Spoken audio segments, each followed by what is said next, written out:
and welcome to Useful Idiots. I'm Katie Halper. And I'm Mary Mate. How are you, Katie? I'm good, you? I'm fine. I'm well. You're famous. You're more famous this week than you were last week. I am? Well, you're a prolific conspiracy theorist. Oh, yeah, right. Yes, that's right. The Guardian has come out and declared me to be the most prolific spreader of disinformation when it comes to Syria. And their source is a study that was put out by a think tank called the Institute for Strategic Dialogue. What the Guardian didn't mention to its audience is that this think tank is funded by the US and various other belligerents in the Syria dirty war.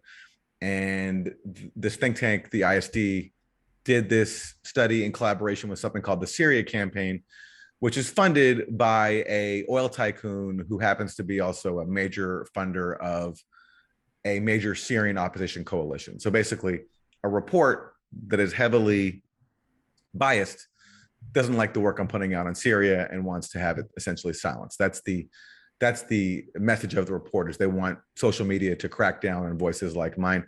And what's so funny is they even go so far as to say that because of the work that I do on Syria, we are impacting government policy, that we are muddling policy decisions. That would be great. So the same people who are funding, who are working for governments that are involved in the dirty war in Syria and have been involved in the dirty war in Syria are now also accusing us of muddling their own funders' decisions. So, you know, the power we have.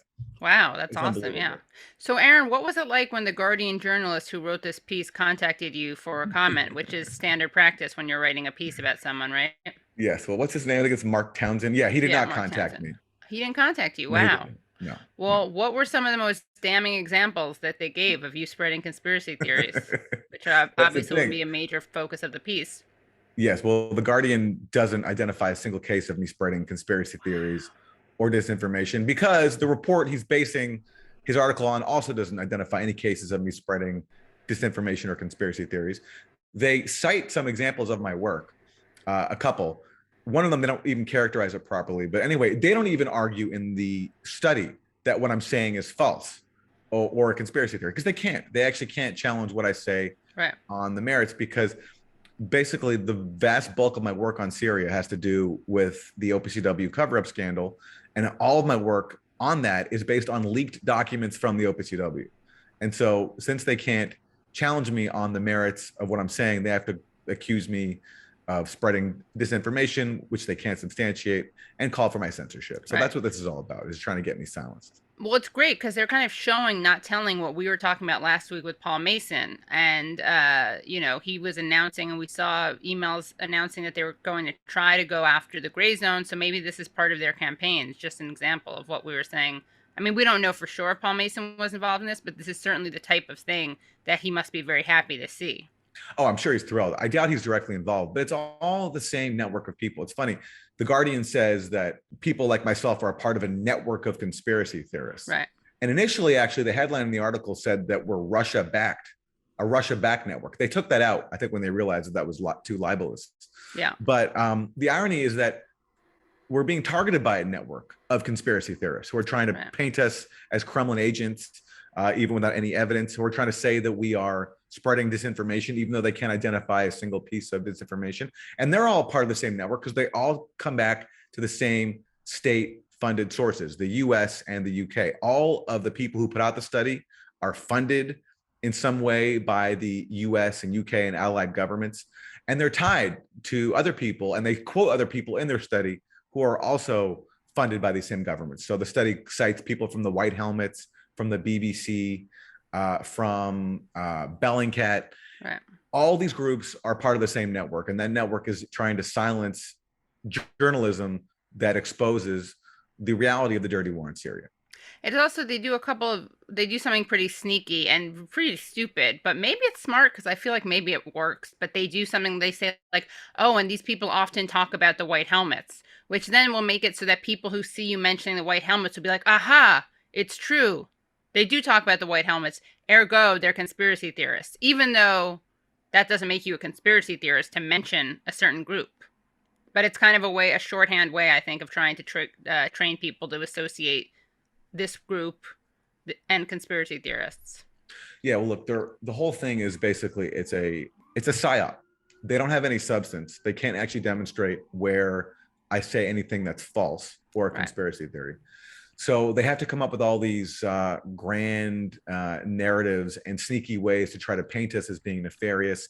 So they'll say that our claims are backed up by Russia or amplified by Russia, as if somehow what I say has anything to do with Russia. Yeah. Or they try to blame us for governments not being able to make effective policy decisions. That somehow we're so nefarious and conniving that we make it hard for the governments that are funding their study to make policy decisions Right. about Syria. They're What they pretty really mean by powerful. that is they want more intervention in Syria than already happened. They want and they want more sanctions. And they want to prevent Syria from rebuilding after a 10-year dirty war in which still so much of the population is struggling under heavy US sanctions and they can't rebuild. And people who are in the Syrian opposition, this element of it at least, and in the governments that tried to destroy Syria with a massive covert proxy war that went on for a decade, want to see that continue, want to continue to take revenge. So part of the methodology is to silence voices who are pointing out their actions. And Right. that's what they're trying to do. Mark Townsend, if you're watching this, we invite you on to Useful Idiots because we understand you were too pressed to get this piece out to ask Aaron Mate for a comment. So come on the show. You can hash it out with Aaron, or at the very least, you can just come on and get a comment from him and add it to your piece. Another thing I want to point out that people do is they say like, listen to Syrians, or Aaron Mate hates Syrians, or X person hates Syrians. And what they're doing, of course, is they're creating this monolith as if the Syrian people are a monolith, a flattened monolith who all agree with each other, as if there aren't so many Syrians who disagree. Obviously things like this happen. There's Syrians who support Assad, there's Syrians who hate Assad, but they're asking you to erase a certain part of the population because it's inconvenient for their political narrative. I went to Syria a year ago, and when I was there, I met a lot of people who have a lot of criticism of their government, the kleptocracy, this, Ba'ath regime that has ruled the country for a long time and gives each other jobs, and it has corruption issues, and there's human rights abuses, all that stuff. But no one that I met wanted to live under the rule of Al Qaeda or ISIS or all the other sectarian death squads that the US and its allies were supporting. That was the alternative. And people are proud of their government that they defeated that. And because that is the mentality in Syria, that's why policymakers in Washington want to make Syrians suffer, is because they defeated a dirty war that, had it been successful, it would have brought to power groups like ISIS or Al Qaeda and other awful sectarian death squads that, kill minorities, that commit all sorts of horrible abuses. And so people don't want that. And Right. people who've been bombarded with Western propaganda are being prevented from understanding that. But that's just Yeah. the basic reality. Where was the editor at the Guardian? No one thought, hey, try to at least, email Aaron at like 12 a.m. and publish it at 8 a.m. so he has no time to respond. At least do that. Not even going through the motions of being a responsible journalist.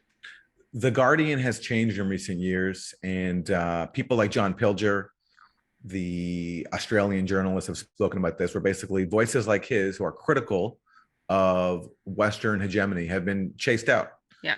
And the Guardian, after working with Julian Assange and publishing the leaks that he exposed, they've really taken part in the campaign to smear him. And the Guardian, my experience with the Guardian was, I don't know if you remember this, Katie, but a few years ago, I interviewed this guy, Luke Harding, Oh, yes. who wrote a book called Collusion. Collusion. Right. And this was when I kind of came out publicly as a Right. Russiagate skeptic. And so his whole book was called Collusion.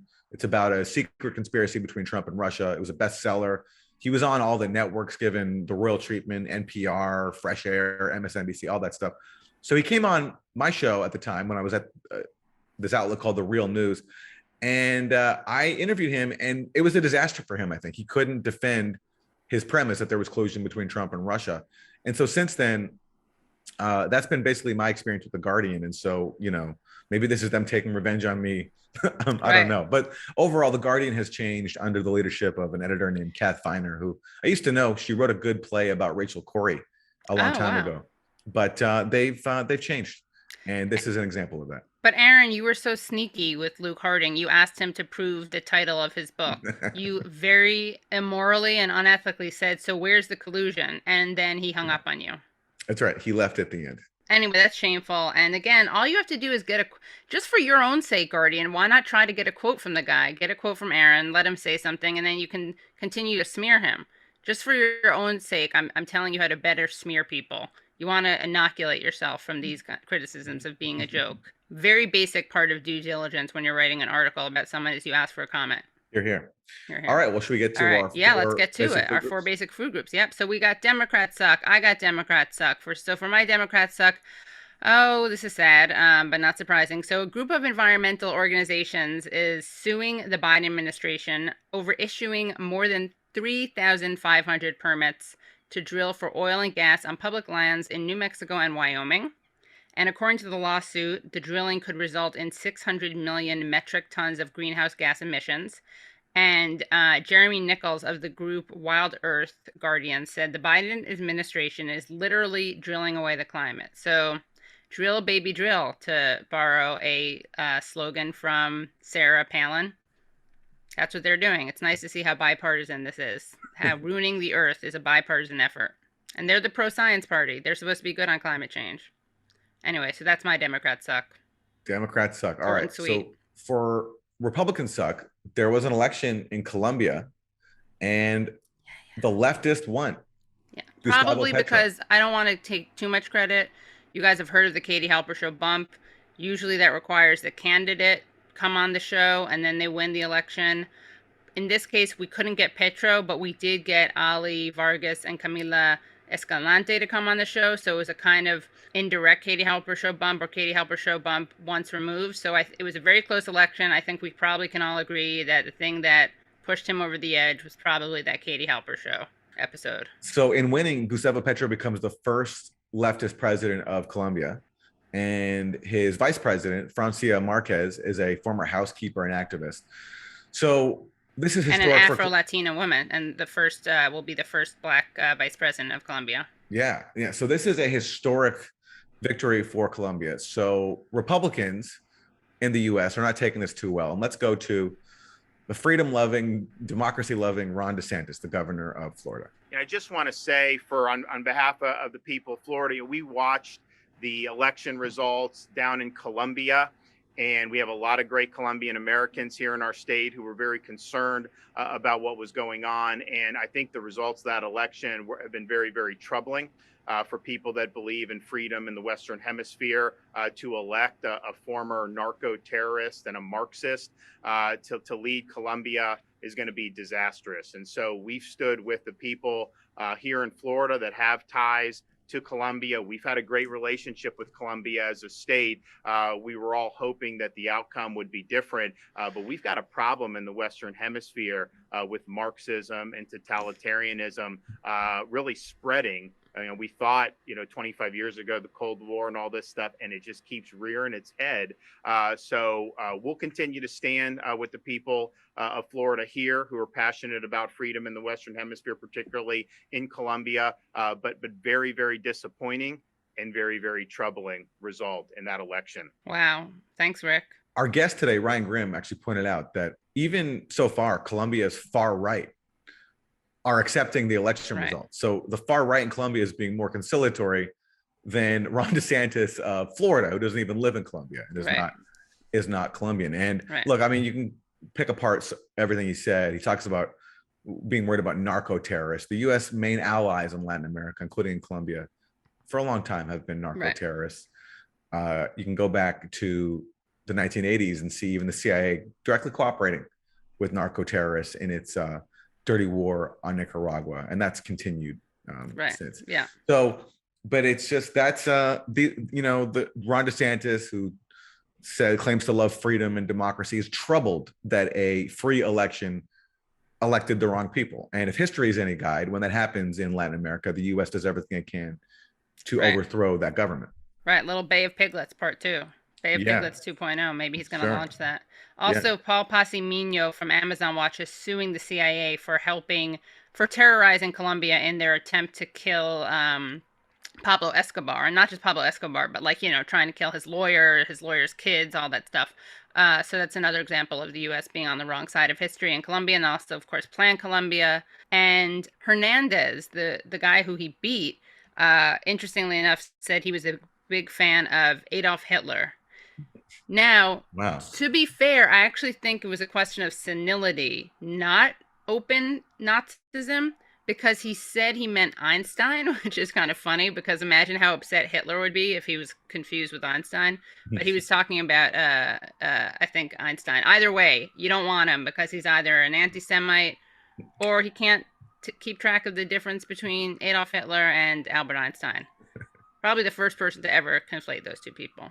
So what I think makes people like DeSantis so upset about this victory in Colombia is not just the fact that this is historic for Colombia, the first leftist president elected to office with a Afro-Colombian vice president, but also this is a disaster for the U.S. regime change operation in Venezuela, because Colombia and Venezuela neighbor each other, and it's very difficult if you're trying to overthrow the government of Venezuela to not have your Colombian client state, traditionally a client state, on your side anymore.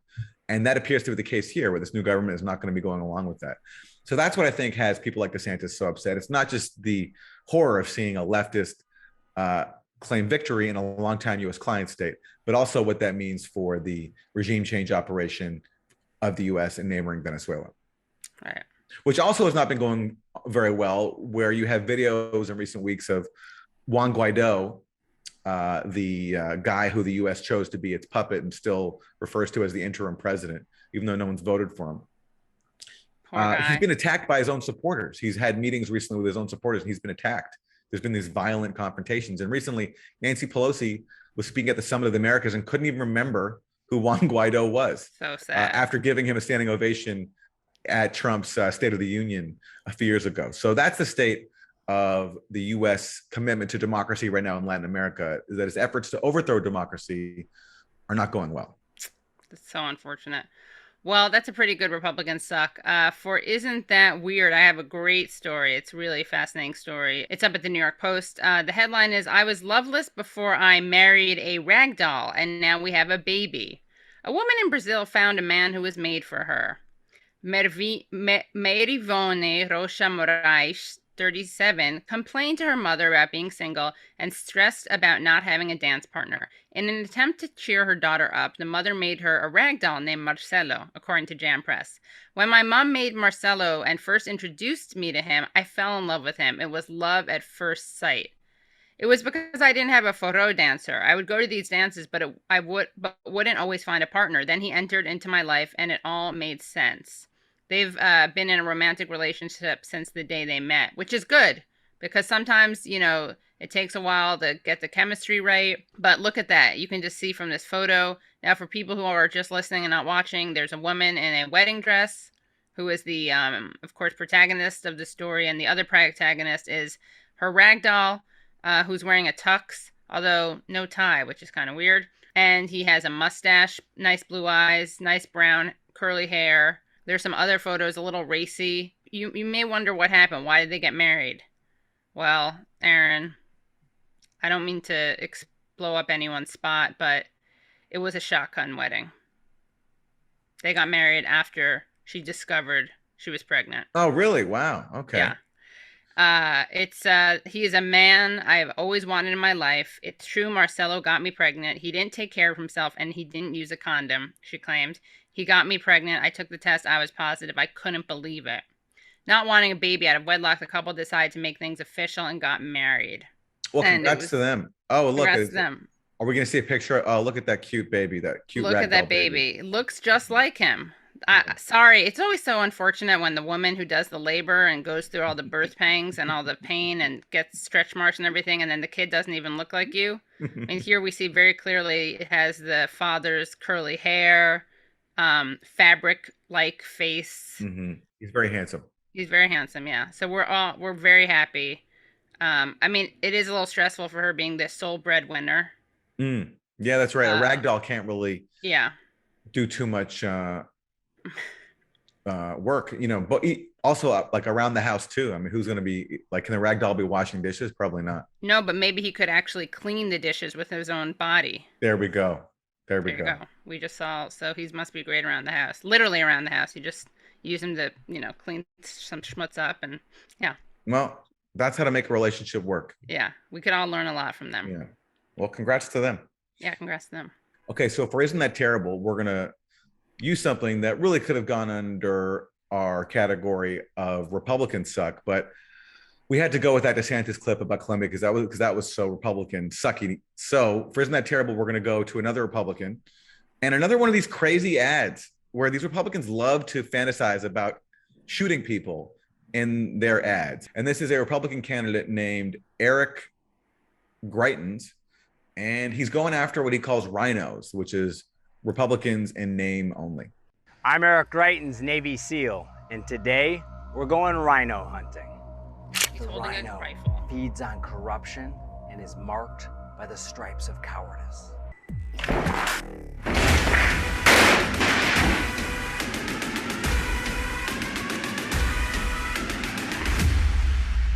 Join the MAGA crew, get a rhino hunting permit. There's no bagging limit, no tagging limit, and it doesn't expire until we save our country. So for people who are only listening, that the video showed what men in fatigues battering down a door. Yeah. Now, what you didn't see is a rhino, which is interesting. No rhino to be found. No, but they're clearly going after the rhinos, and they're inviting their followers to support them and come along, and they're bragging about how easy it is to go after rhinos, to kill rhinos. Right. But man, it's like, if I'm a Republican right now, if I'm someone who's been called a rhino, it's got to be a scary time. You have ads being made about SWAT teams raiding your home and possibly killing you because they're armed with heavy weaponry. So these Republicans, man, they don't mess around. They really don't. Yeah, they're already fleeing. That's why they weren't any in the house. Right. Yeah, they're that scared. Fair enough. Yeah. I would too. So I don't know. For being a political party that advocates SWAT raids on your own party members, I'd say that's pretty terrible. Yeah, isn't that terrible? Indeed. We also have a stone moment for people. We think you'll really enjoy this. Let's show the stone moment of Joseph Biden, the president of the United States. And a stone moment again is when a public figure appears to be high on marijuana. Yes, exactly. Yeah. Okay. We started this during the 2020 primary, and it would be any candidate who looked like they were intoxicated. Biden was most of them were Biden, but they didn't have to be. Now, of course, it's all Biden because he's president. Okay, so we see him and Jill and some other people riding their bike, looking good. Looking good. Gets off the bike. Oh, and he's down. Falls off the bike.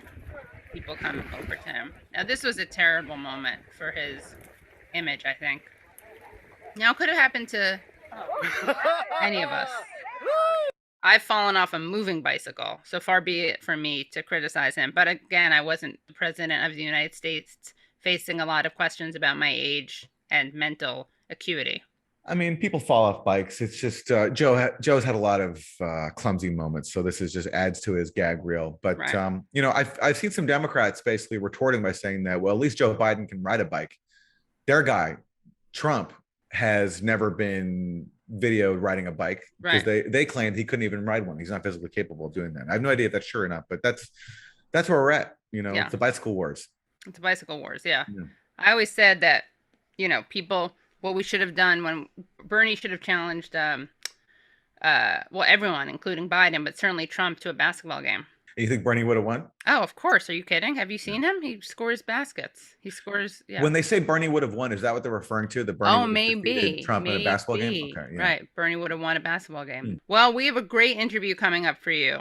We're very excited to be talking to Ryan Grim. Ryan Grim is the politics editor, DC bureau chief of The Intercept.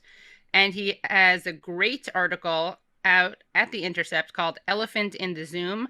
Meltdowns have brought progressive advocacy groups to a standstill at a critical moment in world history. He's also the author of We've Got People, From Jesse Jackson to Alexandria Ocasio-Cortez, The End of Big Money and the Rise of a Movement.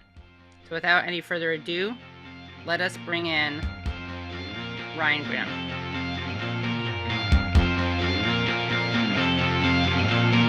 Welcome back, Ryan.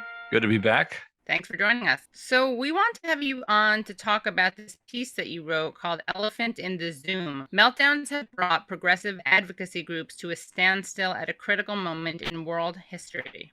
So before we get into this piece, what made you think of writing in the first place? That's a good question. The story originally was just going to be what we used to call back at HuffPost a listicle, or old BuzzFeed listicle, where it was I started noticing that every article that was coming out about a meltdown at a particular progressive advocacy organization read almost like exactly the same. It was like paint by numbers. The only differences would be the name of the organization and like the precise number of of staff who spoke anonymously to, whether it was BuzzFeed, HuffPost, New York Times, the Intercept. We wrote some of these, Prism, like Teen Vogue, on and on, like everybody was doing these stories. And so we created a kind of a Google Doc with all of the meat of all of them, and you couldn't really tell like which was about which organization. They were also all kind of described in such vague terms.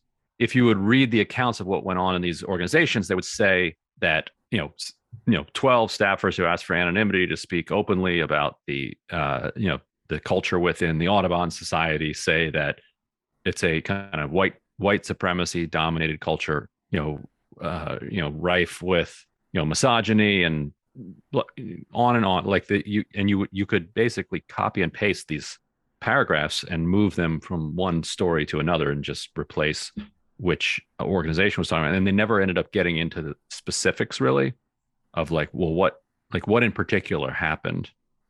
Occasionally you'd get some specifics, but in general, it was just a blanket, like, this has a bad culture, everybody's quitting, it's not, and all the management's getting fired, and people are being retaliated against, and just portraits of imploding organizations.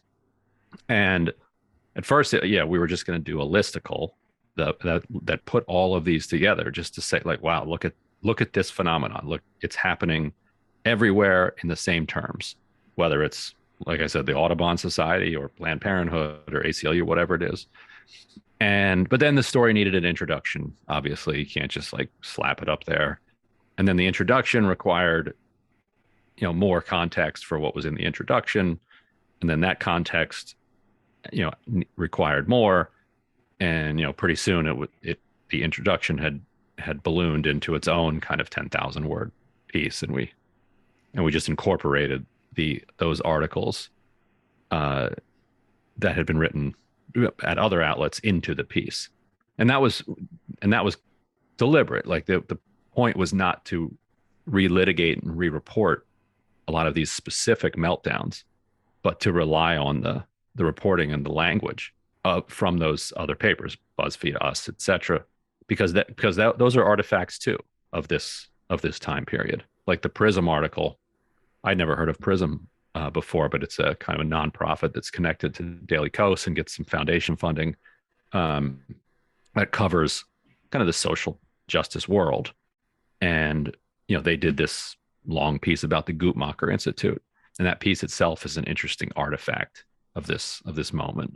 You start your piece by looking at a conflict that happens at the Guttmacher Institute, which is a kind of research organization that provides really good research about abortion issues, reproductive rights issues. Can you set that up for people who haven't read the article? Yeah, and I picked Guttmacher because it's kind of even though it has a $30 million budget, it is pretty low profile and not a polarizing institution. Like you start with, say, ACLU, people have preformed opinions about that conflict, about it. Guttmacher, it's like everybody likes the research they do. They're extremely well respected. Even the Federalist Society people are going to rely on Guttmacher, research, because they're just widely regarded as being, the numbers they put out are good. The research they do is good. And so there were a couple of kind of rolling crises that hit Guttmacher, and all of them were pretty pretty representative of what's going on more broadly, which was another reason it was worth using them as the kind of opening of the piece. But it's, the first in 2017, the organization did a big survey of a lot of its affiliates and its staff, and they got back discontent from the staff about the coalition that Guttmacher is in. So the staff was critical of their work with Planned Parenthood, which they said was basically a stand-in for kind of white feminism, and also all of the coalition work that they're doing with ACLU, because ACLU does, a ton of, reproductive rights work. ACLU at the time was coming under criticism from different sections of the left for having defended the Unite the Right march, where Heather Heyer was later killed by a protester by a demonstrator who was with the fascist right there. Right. And so Heather Heyer. Yeah, and so association with, so those associations came under fire. The staff were saying we ought to be, much more affiliated with reproductive justice organizations, which is a phrase kind of popularized by Loretta Ross, which says that you have to look at abortion politics through the lens of racial justice as well. And so that leads to interviews with all the staff. A massive report eventually gets put out. Consultants are brought in to do all sorts of trainings. This comes out in 2019. Then this leads into 2020, June 2020, when all of the organizations across the spectrum are responding to the murder of George Floyd. And in the DC office, the staff and the bosses down there sit down and talk about how it is that they at Guttmacher can participate in this reckoning, that this reckoning with the U.S.'s history of racism that is going on. And the staff immediately pivots to, well, let's loosen deadlines.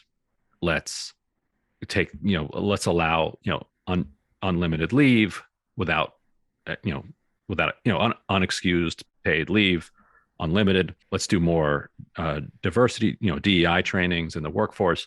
And what made Guttmacher a little bit unusual is that the boss there snapped back. Her name's Heather Boonstra, and she said, "Look, you guys are being self-centered." That was the phrase that appeared in Prism. You guys are being self-centered. This is not about you. And she said, what I'm here to talk about is all of the African-American men that are getting beaten up by society, beaten up by this system, and what can we do about that? And you guys just want to talk about your own workplace issues.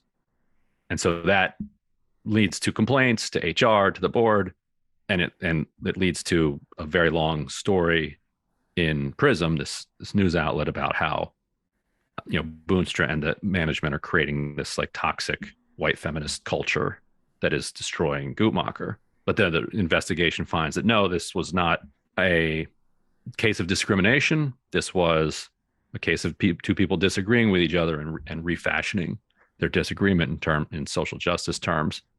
And so that's basically the Guttmacher story, which is a story of so many other organizations. I thought it was interesting that the people who were asking for like loosened deadlines and leave were white. Or certainly not black, right? Oh, okay, they were not black. Okay. According to the we don't know exactly who said what anonymous quote, but right. we do know that the office was heavily white, and we do know that there were no black people in the DC branch. So right, yes. And you spoke to someone who's involved in climate activism, and they told you an anecdote about reaching out to a major environmentalist group about taking some action around the debate over Build Back Better, if I have that right. And they were told that the group is actually too busy focusing on internal strife. Is that right? Mm-hmm. Yeah, they said this is May of 2021. It was the height of Build Back Better. They said the next 8 weeks we're doing internal work. But yeah, they're like, no, we're not participating in politics right now. And the guy's like, 8 weeks? Are like a day right now matters. Every single hour matters. But yeah, they were like, yeah, we're taking 8 weeks off. And as my understanding is, it became even a little bit more than that. Well, the good thing is that obviously the people on the right are also doing this and engaging in looking at their own internal dynamics. And yeah, I jest obviously, Right. I but mean, and they have their own infighting, and all movements have infighting, and some level of it is healthy. Uh, yeah. so so that so that movements can self-correct before they get too far off course.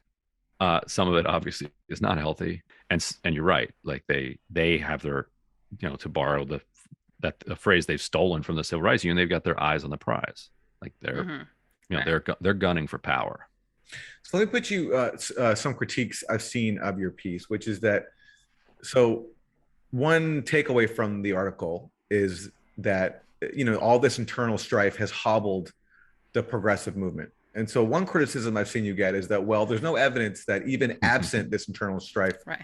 that the progressive movement would have been able to achieve anything that it hasn't already achieved. How do you respond to that? Yeah. I mean, maybe like that could be true. It doesn't make the strife less newsworthy necessarily. It may make it less important to the country. It's fair to say that a lot of these organizations are have had their ups and downs over the years, but I also think that they're real. Like they do actually have some level of power. So if you are a politician in Washington D.C. and you're trying to figure out how you're going to vote on a reproductive rights question, uh, what the position of NARAL and Planned Parenthood is matters to you. Like that's going to you might buck them and you might be fine with that, but then you might, if you get primaried, it's a very easy thing for an opponent to say, like, they bucked NARAL and Planned Parenthood, and they have a 0 rating from Planned Parenthood, and I have a 100% rating with Planned Parenthood, and you should therefore vote for me. Same is true across issue areas. Whether it's the Sierra Clubs or League of Conservation Voters, Human Rights Campaign, like they end up serving as proxies for where we'll stand on these issues. And because voters just don't have time to like research every single candidate, like I voted this morning in my local council race, and I hadn't even researched yet the at-large council race, and so I just quickly looked them up, and I saw that one of them was endorsed by TENAC, which is the like local tenants advocacy group. I'm like, okay, like that, I'm voting for the TENAC person. Like I don't have to know anything else. Like because I trust them. They've like met with these different candidates and they've decided this is going to be the best one for tenant rights in Washington, D.C. And I think a lot of voters in Democratic primaries look at places like the Sierra Club.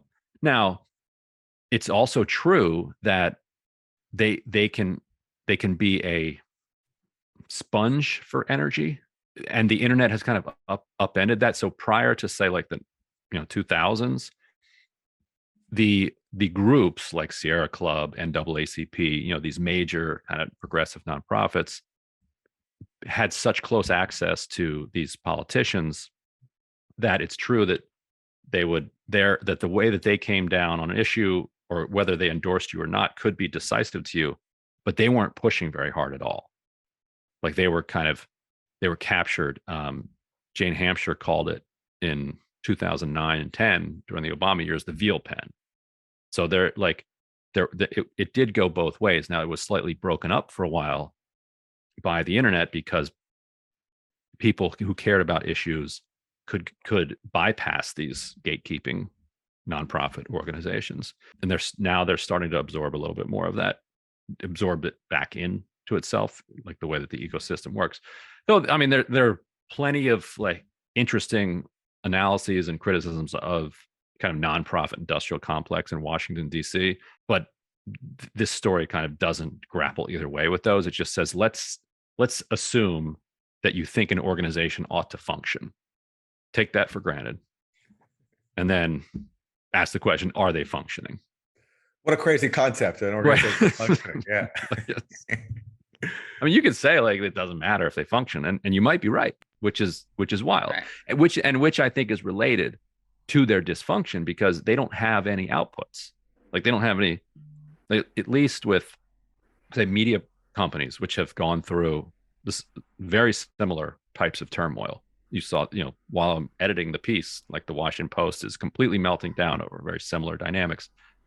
Every day, though, they have to put out some type of product. Like the paper is going to land on people's doorsteps. And that requirement to produce, focuses the mind a little, Right. not totally, but like, what does the Sierra Club have to do? Like, they're trying to save the planet, Yeah. right? Save the world, but like, what do they have to do on Monday or Tuesday Right. or for 8 weeks? It wasn't them, but yeah. I mean, I do wonder how much of this is exacerbated by feelings of powerlessness. I mean, you talk about in this piece that people are frustrated that we have this trifecta. The Democrats have a trifecta and they're not going to have it for a long time. So what are you doing? Why aren't you making, change while you can? But I wonder how much of this is like, well, how much change can be made? I mean, look at how dysfunctional everything is, whether it's the rotating villain with like Sinema and Manchin or Biden not issuing executive orders. I think that people probably do feel like, well, here's a place I can have an impact, which may, of course, Yeah. be a negative, toxic impact. But Yeah, Michelle Goldberg had a column that jumped off of this whole theme the other day, and her phrase was something like, if I can't change the world, at least I can decolonize my office. right. And as one of the executive directors quoted in my story said something like, I might not be able to end racism, but at least I can get my manager fired. Yeah. So it gives you some sense that all of this work that you're doing is making some change in the world. Like you're at least, and it's also generally good practice to, focus your activism, closest to home. Like that's a good thing. Like you don't want to ignore where you are. Right. And I think all these places ought to be unionized, and the bosses ought to just recognize the unions and quickly negotiate contracts. Like the idea that you're a progressive nonprofit that's fighting a union is just absurd on its face. So I want to ask you about another area of that's caused some internal strife on the left, but in my opinion, not enough. And that is the Ukraine proxy war. And I've been surprised to see that basically the entire Congressional Progressive Caucus, including Bernie Sanders and the squad, everybody lined up to vote for the $40 billion Ukraine proxy war bill. And previously, the Land Lease Act. Both of these measures just increase U.S. support to Ukraine, primarily military. Billions of dollars will go to U.S. weapons manufacturers as a result. And however you feel about the measure, there was no dissent at all. Everybody was on board with it, even people who had previously warned about the dangers of military escalation inside Ukraine. So I'm wondering, based on, the sources you have on the Hill, can you give us any insight into what explains this uniform position and why there not only was this unanimous vote, but pretty much everybody except for Cori Bush refused to even explain why they did it. Cori Bush was the only one to put out a statement trying to explain her vote. Yeah, it's a really interesting question. And I think part of it is it reflects just the absolute absence of any kind of strong anti-war base in the United States. Like there isn't, like I don't think that they're feeling a lot of pressure, to vote one way. They're feeling extraordinary amounts of pressure to vote yes for this package, and feeling almost no pressure at all, to vote against it. And when you have a situation like that, you're going to wind up, with the Ron Pauls who just, cast a conscience vote, but you're not going to wind up with anything beyond just, a handful of votes. So I think that structurally explains it. Individually, the creation of a kind of anti-war or progressive foreign policy left within Congress has been, led and really championed on the Hill by Matt Duss, both at his, first at his own nonprofit, and then as kind of a senior advisor to Bernie Sanders, and through his work with Sanders, he was, his work on the Yemen War Powers Resolution and others put him in close contact with other, members of the Congressional Progressive Caucus, and created the embryonic structure of a kind of progressive foreign policy left. but he's been pretty publicly, uh, in the camp of Ukraine needs to be defended. He wrote a piece for TNR to that effect. He's said, posted things online like, if telling critics of the funding, like, why don't you just admit you want to surrender? Not the kind of rhetoric you'd expect from somebody who's like stridently against any U.S. involvement in this. And so having him, who's so well respected among the progressive staffers and the progressive members in the House, stake out that position, I think has then said to the other members, you're going to also be going up against this very embryonic progressive intellectual infrastructure that has developed in the US if you vote against this. Now, in order to vote against it, a member of Congress they're getting really no pressure, no significant pressure from the left. And they also don't even see much in the way of support. Because like a lot of members, if they're going to cast a controversial vote, they are going to want some validator. And you see this actually, a related phenomenon would be whenever DMFI, Democratic Majority for Israel, or AIPAC is like banging away at somebody for being anti-Israel, and they're transitioning that into anti-Semitic. Oftentimes, those candidates will go to somebody like J Street and say, "Will you, if you don't endorse me, at least like say something publicly that I'm not like an anti-Semite." And often J Street will do that. And at least it gives them then some like support so that they can go forward. Otherwise, they just get crushed. And so I would imagine that for some of it feels like there isn't that right now. Like there isn't that structure and sufficient strength to say, okay, yes, you're saying that I'm in the pocket of Putin, and Putin wants to, and I want to hand over the country to Putin. But however, these people who are widely respected say X, and I'm with them. Right. And there aren't enough of those people maybe for them to shelter in. Because I think politicians need to be held accountable and need to be criticized. But in the end, politicians are only going to be as good as kind of the pressure that they're under, even the ones that you're most allied with, say like Bernie Sanders or the Squad. Right. The famous "Go ahead and make me do it" FDR quote. Which may not be apocryphal, but and on a related note, is there a similar phenomenon, would you say, with Julian Assange? Not quite, because you could easily, there are like good half dozen well-respected press freedom groups, across the, like New York Times, Washington Post, there's plenty of, like, not that the New York Times and Washington Post are good on it, but these press freedom groups have the support of like prominent New York Times, Washington Post people, and are, those newspapers are members of those groups. So if you wanted to support Assange, you could very easily point to credible figures in the press freedom space and say, look, Press Freedom Defense Fund says this, or like, any of these half a dozen very credible organizations say that Assange should have the charges dropped. So I'm with them. So now it's true that there isn't a whole lot of public outcry about it. Like, that's true. And in Australia, for instance, like over the last couple of years, the public has gotten really agitated about this question. His brother Gabe was telling me the other day that over 70% of Australians want him freed. And so now the new Labor government is on that side of the question. Ilhan Omar did tweet something condemning the and she had before, but to her credit, she posted Mehdi Hassan's monologue that he did about how unjust the prosecution was. So I think AOC has like retweeted ACLU or some other support for him. That's as toe in the water as you can get, like a retweet. It's better than 432 other of the members. And then Ro Khanna has, but other than those three or two and a half, like that's right. Well, let's hope they can. I mean, personally speaking for myself, let's hope they can rise to the level of Marjorie Taylor Greene, who put out a pretty principled and 430, forceful right. statement.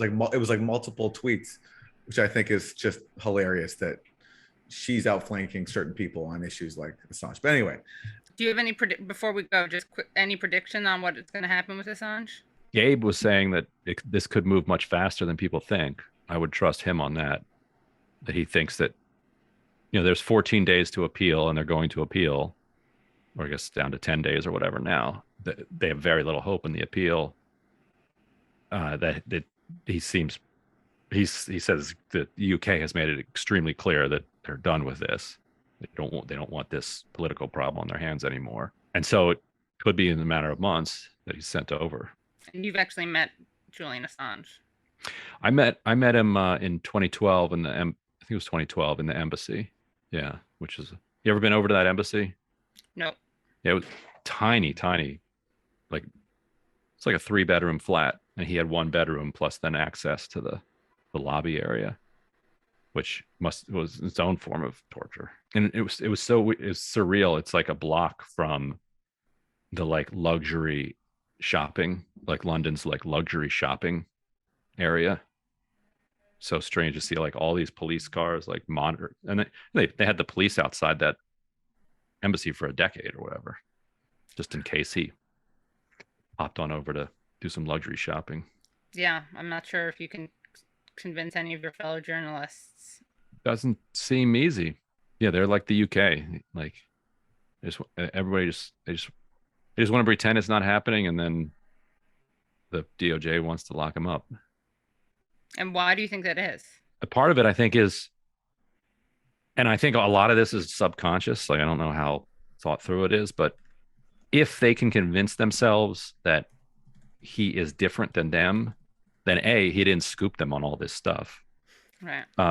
But then right. B, it's not a threat to them. And right. We're very good like at rationalizing in that exact way. Like, whenever you hear of something terrible health-wise that happened to somebody, the first thing you do is try to figure out ways that you can rationalize to yourself that they're different than you. Right. And but they were overweight. Right. Or, what comorbidities did they have? Because we're a famously healthy country that we are. Nobody here has comorbidities to think about. Right, exactly. As soon as you would hear about somebody, what comorbidities they have, because you don't want to think that could happen to you. And so I think part of it is that they don't want to think that it could happen to them. Right. And the way to do that is to other him out of journalism. So Ryan Grimm is calling for the arrest of journalists across the country so that they can experience the only way. Yeah. But we'd be like, we'd be like, they must have done something. Right. Yeah, you know what their crime is for me? They didn't speak out about Assange. They're going to lock them up. And to hear the rest of the interview, please go to usefulidiots.substack.com. That was great. Great to hear from Ryan. Really, and we'll link to all of his pieces in the Intercept.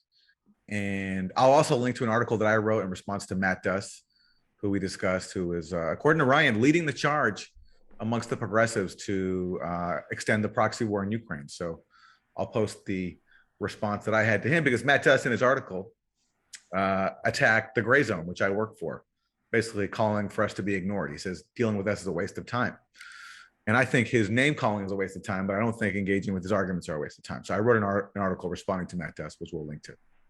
And, honestly, that's a step up, saying that you should be ignored as opposed to smeared and deplatformed. So shout out to Matt Duss. Yeah, thank you, Matt Duss. Be grateful. Yeah. Yeah, thank you. Put that in your blurb, in your bio. To get more, go to usefulidiots.substack.com, and we'll see you next week. Great. Bye. Hello, thank you so much for listening to and watching Useful Idiots. For full episodes and extended interviews, please subscribe at usefulidiots.substack.com. You can subscribe on YouTube at youtube.com/usefulidiots for clips, live streams, and full episodes. Also, subscribe to us wherever you find your podcasts. Follow us on Twitter at UsefulIdiotPod and use the hashtag UsefulIdiotsPod. Join us Mondays at 10 a.m. for the Useful Idiots Monday Morning Show, where we discuss the Sunday morning news shows so you don't have to watch them.